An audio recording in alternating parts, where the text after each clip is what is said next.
Rajesh law centre में आप लोगों का स्वागत है। आज हम लोग चर्चा करेंगे उन धाराओं पे जो अक्सर एफआईआर जिन धाराओं में दर्ज होता है। सबसे ज्यादा होने वाला किसके साथ? अनुसूचित जात अनुसूचित जनजाति व्यक्ति के साथ जो सबसे ज्यादा अपराध होता है, उसी पे मैं चर्चा करूंगा कि उसमें क्या सजाएं हैं, किस तरह का अपराध है, कैसे गिरफ्तारी होगी, कितना सजा मिलेगा, क्या मुआवजा मिलेगा, इसी बात पे चर्चा करेंगे। और बिल्कुल नए कानून के साथ। नए कानून का मतलब है कि जो 1 जुलाई 2024 से 3 नए कानून बदले गए, उन नए कानून के साथ ये नया वीडियो बिल्कुल सब कुछ नया। एक बात मैं शुरू में आपको बता दूं कि आप लोग पहले से इस बात को जान रहे होंगे कि इस नंबर पे आपको कॉल करने की पूरी छूट है। सीधा मुझसे आप बात कर सकते हैं। कोई भी लीगल जानकारी लेना है, कोई भी परामर्श लेना है, चाहे वो आपराधिक मामला हो, चाहे जमीन जायदाद का मामला हो, उत्तराधिकार का मामला हो, किसी भी विषय से जुड़ा हुआ, हाँ, उसकी जो एक रीजनेबल फीस है वो आपको जमा कर दीजिए। आइए, सबसे ज्यादा अनुसूचित जात अनुसूचित जनजाति व्यक्ति के साथ जो अपराध होता है वो है उनकी जात को लेकर उनके साथ गाली गलौज करना और उनको मारना और धमकाना। बस यही सब है। रोक के 2 थप्पड़ मार दिया, कोई 4 थप्पड़ मार दिया, कोई उधर 2 डंडा मार दिया, कोई उधर गरिया रहा है, कोई दूसरा जात सूचक शब्द बोल रहा है। अब मैं उन शब्दों का प्रयोग नहीं कर सकता, ठीक है। कोई उसकी औरत को लेके गाली दे रहा है, कोई उसको लेके गाली दे रहा है, ठीक है। तरह तरह के ऊंच नीचे बोल रहा है उसे। और ज्यादा अगर वो कुछ बोल दिया, अगर वो व्यक्ति अनुसूचित जात जनजाति व्यक्ति अगर कुछ बोल दिया कोई शब्द, तो तुरंत दे तमाचा दे डंडा उसको पीट देता है। साइकिल वाइकिल लिया है, कोई संपत्ति लिया, तोड़ फोड़ दिया, मोबाइल फेंक दिया, उसका नुकसान कर दिया। यानी ये अपराध व्यवहार में सबसे ज्यादा धमकियाता है। अगर गए थाने पे, हाथ पैर तोड़ देंगे, रहना नहीं है घर गांव में, क्या उजाड़ देंगे, फिर बसने नहीं देंगे, लग रहा भगवान है। ये अत्याचार सबसे ज्यादा। देखिए, एक बात मैं जरूर आप लोगों को बता दूं कि मेरे इस चैनल पे तरह तरह के कमेंट भी आते हैं। मैं देखता हर एक कमेंट को, ये ध्यान रखिएगा। ऐसा नहीं कि मैं हर कमेंट को देखता नहीं, बट उनका उत्तर करने लायक हो तो मैं उत्तर करूं, ठीक है। कभी कभी कुछ ऐसे कमेंट डाल देते हैं लोग कि समझ से परे होता है, उसका कोई जवाब देने कोई औचित्य नहीं, ठीक है। तो कुछ लोग क्या कहते हैं कि SC/ST का 99% केस फर्जी है।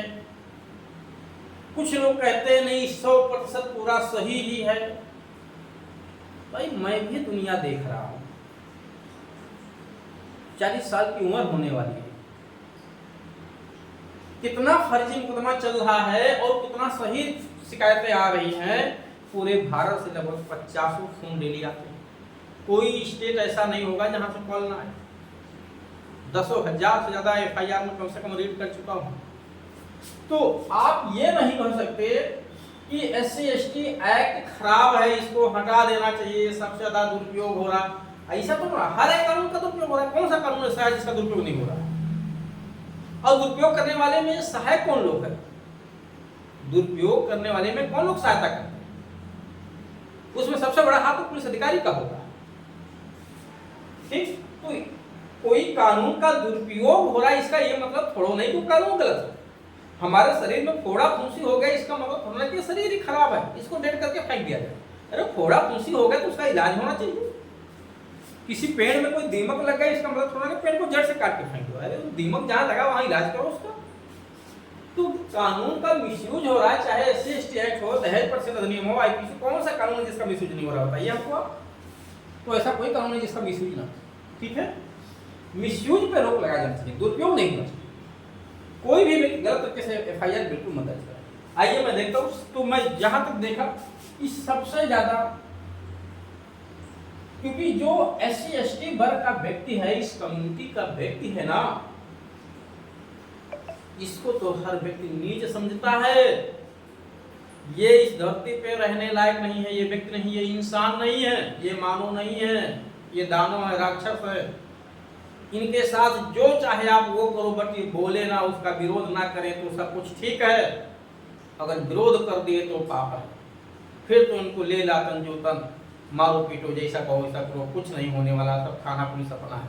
ये कौन सा न्याय है भाई? किस देश का न्याय है? ये तो सरासर गलत है ना। तो ऐसी स्थिति में जो सिंपल धाराएं मुकदमे होती, जितने पूरे भारत में मारपीट के मुकदमों में सबसे बड़े पैमाने पे अक्सर होता है कि 2 थप्पड़ किसी ने मार दिया, किसी ने एक डंडा मार दिया, गाली दिया, जात धमकी दिया, इतना होता है। इसमें कुछ कभी कभी लोग बढ़ा चढ़ा भी देते हैं, कुछ लोग बढ़ा चढ़ा देते हैं। कभी कभी किसी के साथ मारपीट नहीं हुआ है, किसी के साथ मारपीट नहीं हुआ है, बट उसका जो स्वामी है वो अपने नौकर को, क्योंकि वो नौकर इसी बिरादरी से आ रहा था, उसके नाम उसको आगे करके एफआईआर लॉन्च करवा दिया। भाई ये सब गलत है। इस तरह से अगर आपने किसी को आगे करके एफआईआर करवा दिया ना, किसी के कंधे पे बंदूक रख के गोली चला रहे हो, तो कल दूसरा भी किसी के कंधे पे बंदूक रख के आप पे भी चला देगा। तो खैर चलिए आते हैं इसमें 115, 351, 352, 3 धारा 3 बी। यानी अब मैं बिल्कुल नई संहिता की बात कर रहा हूँ। पुरानी संहिता में आप देखेंगे तो 323, 504, 506, 3 धारा 3 बी सबसे ज्यादा मुकदमा इन्हीं धाराओं का। कौन कौन सी धारा? 323, 504, 506, कभी कभी 323 के साथ 324 भी आपको देखने को मिल जाती है, और कभी कभी आपको 452 भी मिल जाता है, 447 देखने के लिए मिल जाता है, ठीक है। बट सबसे ज्यादा व्यवहारिक धाराएं जो है 323, 504, 506। अब 323, 504, 506 और 3 धारा और 3 बी या इंग्लिश में 3 RS और 3 बी, ठीक है, जिसको कहते हैं, उसकी जगह नई धारा जो हो गई है 115, 323 की जगह यानी मारपीट में 115 लगेगी। सबसे सिंपल धारा है मारपीट की, ये ध्यान दीजिएगा। कौन सी धारा? 115 है। और उसकी जगह तो मारपीट के बाद जो है जो धमकी देने की धारा 351 है, गाली गलौज हुई है तो 352 लगती है, और SC/ST की धारा 3 धारा और 3 बी लगती है, जिसमें 1 लाख रुपए मुआवजा पाने का प्रावधान। अब प्रश्न है कि ये अपराध क्या, अगर इन धाराओं में किसी का एफआईआर लॉन्च हुआ है, क्योंकि आईपीसी की धारा 323, 504, 506 पे तो मैं बहुत सारे वीडियो बना चुका हूँ।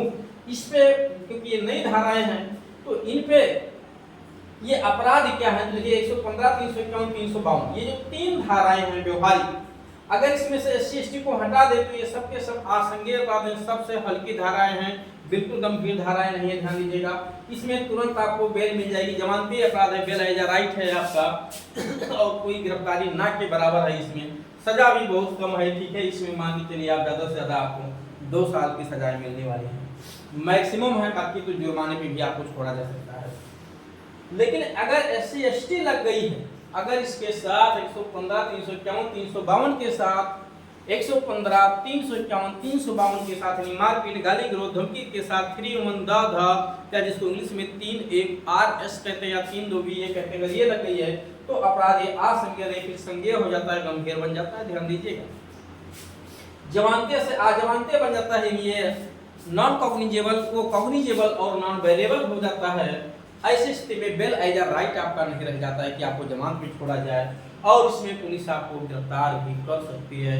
हाँ, कोई तत्काल गिरफ्तार करे ऐसा जरूरी नहीं है, कुछ शर्तें हैं गिरफ्तारी के, जो CRPC पुरानी संहिता धारा 41 है, नई संहिता आप देखेंगे जो भारतीय नागरिक सुरक्षा संहिता है धारा 35 के तहत, ठीक है, धारा 35 के तहत आपको गिरफ्तार किया जा सकता है। और अगर गिरफ्तार किया जाएगा तो उसके क्या प्रोविजन है, क्या प्रावधान है, कुछ वहां शर्तें, उन शर्तों को पूरा करने पे गिरफ्तारी होती है, अन्यथा नहीं होती है।